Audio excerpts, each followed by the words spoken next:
नमस्कार दोस्तों, मैं आपका एस्ट्रोलॉजर और गाइड विजय गोयल ग्रह मुश्तरका सीरीज में आपका स्वागत करता हूं।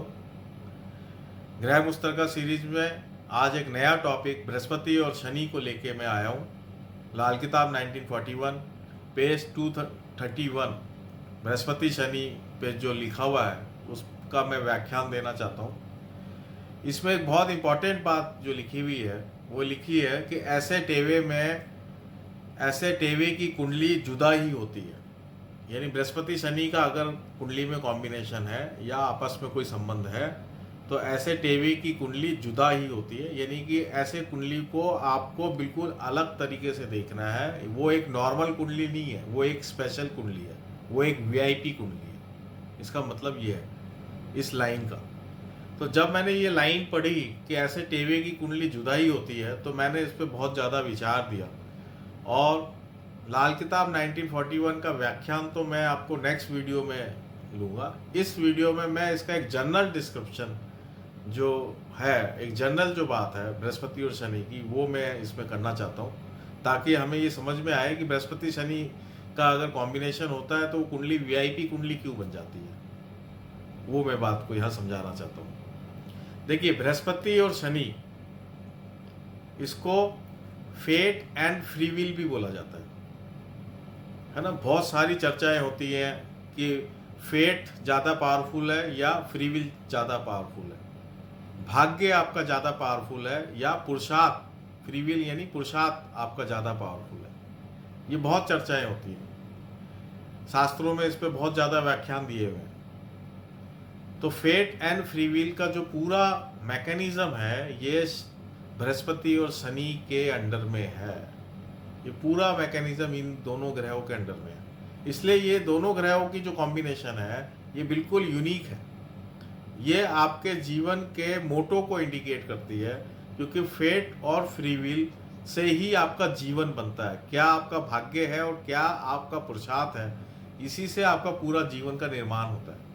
अगर आप कुंडली को देखेंगे तो कुंडली में खाना नंबर 1 से लेके खाना नंबर 8 तक अलग एक ग्रुप बनता है और खाना नंबर 9 से लेके और खाना नंबर 12 तक एक अलग ग्रुप बनता है। खाना नंबर 9 से 12 तक बृहस्पति और शनि का अधिकार में है और खाना नंबर 1 से 8 तक बाकी ग्रहों के अधिकार में। ये आप बिल्कुल क्लियर नोट करिए। देखिए, जन्म लिया, जातक ने जन्म लिया खाना नंबर 1 और खाना नंबर 8 में आते आते तक वो शमशान पहुंच गया, मृत्यु शैया में। और खाना नंबर 9 से लेके 12 तक आपका धर्म और कर्म का लेखा जोखा को इंडिकेट करता है। धर्म क्या है बृहस्पति, कर्म क्या है शनि। तो वो खाना नंबर 9 से 12 का बिल्कुल अलग मैटर है। तो इस तरीके से बृहस्पति शनि बहुत इंपॉर्टेंट हो जाता है। अब आप देखिए, बृहस्पति की बात करते हैं अब। तो बृहस्पति क्या है? बृहस्पति जो है आपका धर्म है, आपका भाग्य है। खाना नंबर 9 की अगर हम बात करें तो खाना नंबर 9 पे पूर्ण रूप से बृहस्पति का अधिकार है। वो बृहस्पति की राशि भी है और बृहस्पति का पक्का घर भी है। तो पूर्ण रूप से जो अधिकार खाना नंबर 9 पे है वो बृहस्पति का है। तो क्या हम खाना नंबर 9 से और बृहस्पति से देखेंगे? आपके संस्कार देखेंगे, आपका डीएनए देखेंगे, क्या डीएनए लेके आए हैं, क्या पूर्व जन्म से क्या संस्कार लेके आ रहे हैं, क्या भाग्य लेके आ रहे हैं आप, दैवीय क्या है आपके पास, क्या भाग्य है, ये खाना नंबर 9 आपको डिसाइड करके बताता है। और खाना नंबर 10 की जब हम बात करते हैं तो खाना नंबर 10 में क्या हो रहा है? खाना नंबर 10 जो है आपका फ्री विल है, एफर्ट्स है, कर्म है। और खाना नंबर 10 में पूर्ण रूप से शनि का अधिकार है। आप ये देखेंगे कि वहाँ शनि का खुद का घर है और शनि बहुत पावरफुल होकर वहाँ बैठा है खाना नंबर 10 में। तो वहाँ पे क्या आप देख रहे हैं, क्या चीज़ें हैं वहाँ खाना नंबर 10 के अंदर? फ्री विल, आपके एफर्ट्स, आपके जो आप मेहनत कर रहे हैं वो। देखिए, जब हम बृहस्पति की बात करते हैं तो बृहस्पति जो है चेतना जगत को इंडिकेट करता है। खाना नंबर 9 जो है वो चेतना जगत है, जो परमात्मा से जो हमारे चेतना हमें प्राप्त हुई है वो बृहस्पति है। चेतना, जीव जिसे हम बोलते हैं ना जीव, तो खाना नंबर 9 जो है जीव आत्मा को बताता है, जीवात्मा को बताता है वो। अब जीवात्मा क्या है? आत्मा, मन, बुद्धि, चित्त, अहंकार और 10 प्राण, ये जो पूरा जो ग्रुप है, इस पे बृहस्पति का मुख्य रूप से अधिकार है। तो इसलिए जब हम धर्म की बात करते हैं, चेतना की बात करते हैं, बृहस्पति की बात करते हैं, तो चेतना क्या? चेतना हमेशा एक्सपैंड होती है, चेतना हर जगह है। तो हमारा जो इच्छा है, जीवात्मा की क्या इच्छा है? परमात्मा से मिलन करना।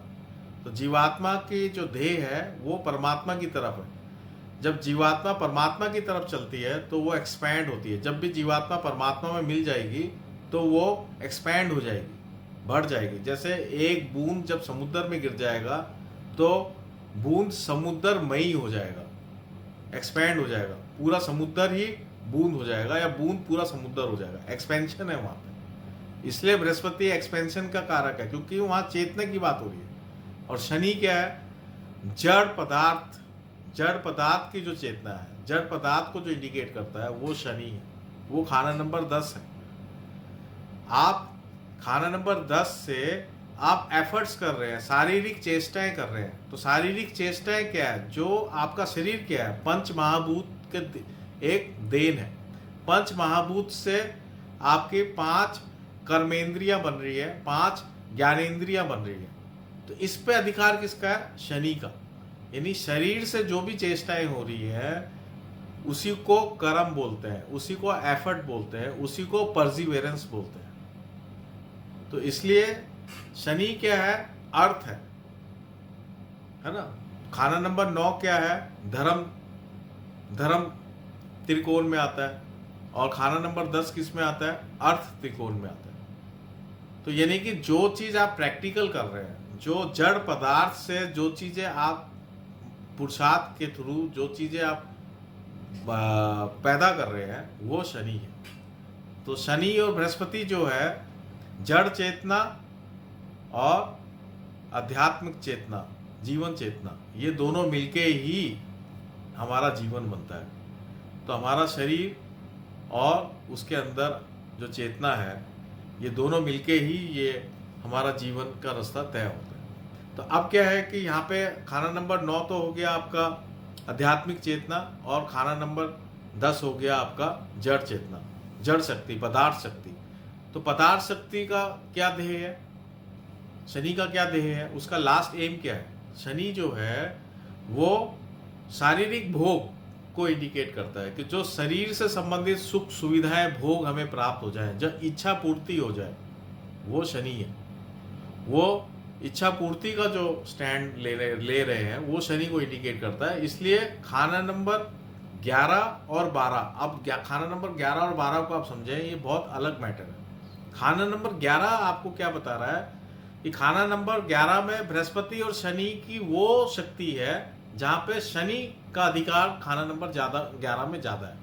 यानी कि आपकी जो अभिलाषाएं हैं, आपका जो शारीरिक और सांसारिक उपलब्धियां जो चाहते हैं, जो शनि का एक एम है, सांसारिक और शारीरिक उपलब्धियां, शारीरिक उपलब्धियां जो है वो खाना नंबर 11 से देखा जाता है।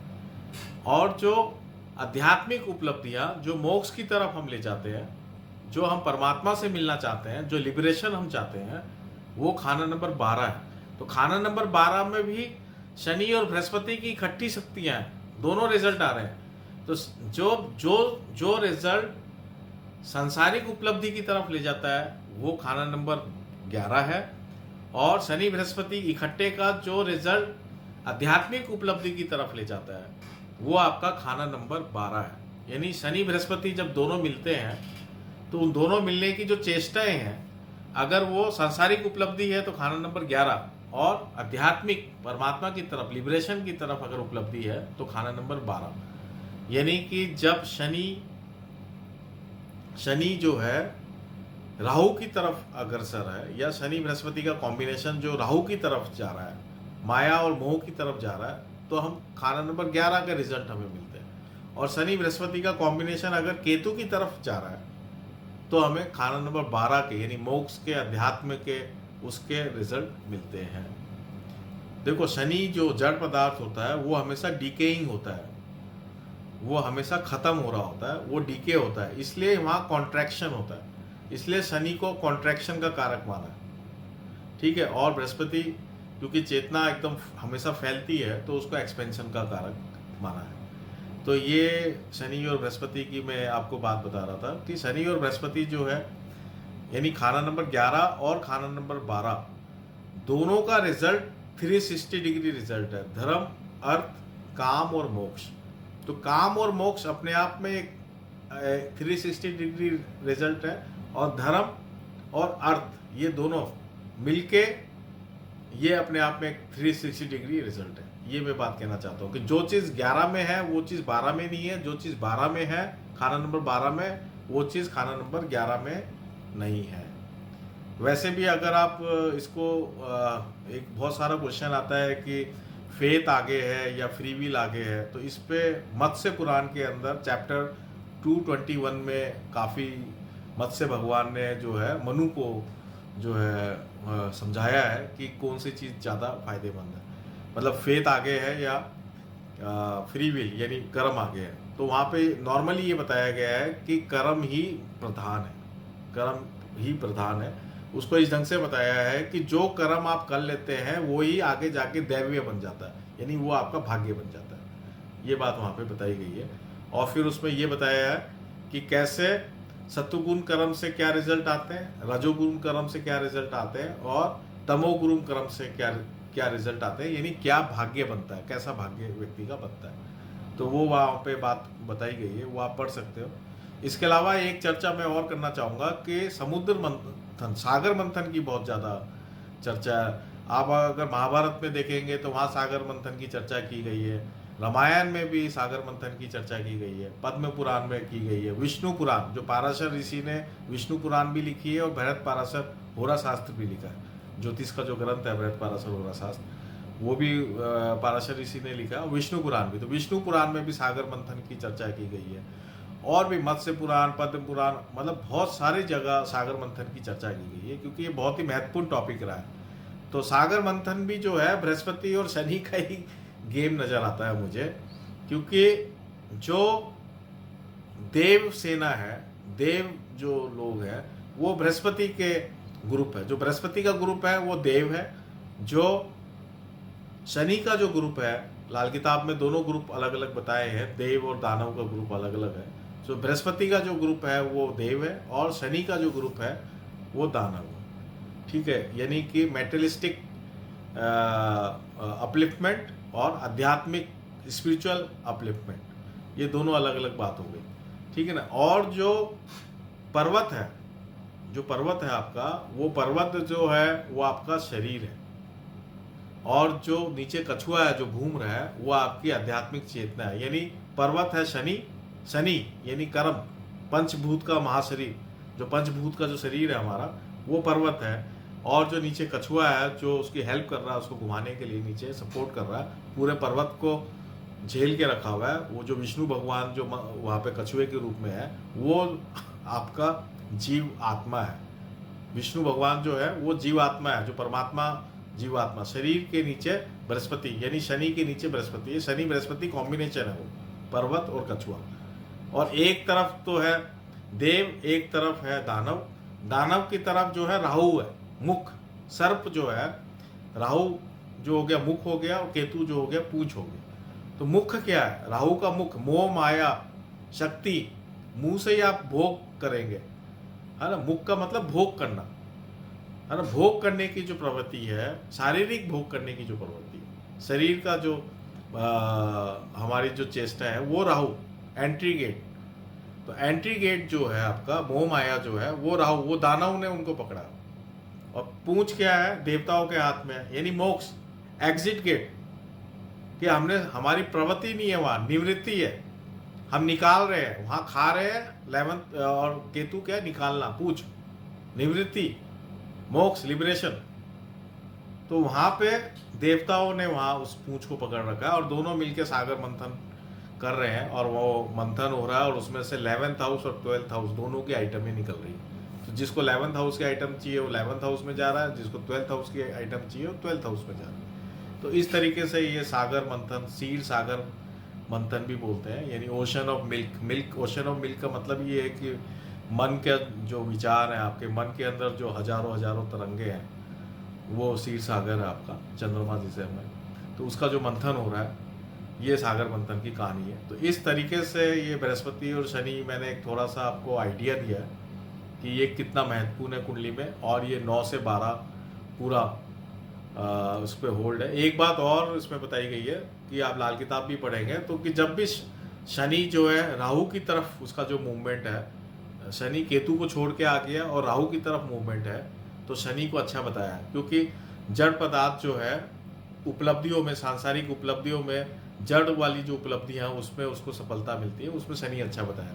और बृहस्पति जब केतु की तरफ उसका मूवमेंट है, यानी बृहस्पति राहु को छोड़ के आ गया और केतु की तरफ उसका मूवमेंट है कुंडली की तरफ, तो बृहस्पति के बाद केतु है, तो फिर बृहस्पति को अच्छा बताया है, क्योंकि केतु 12th हाउस में मोक्ष देता है।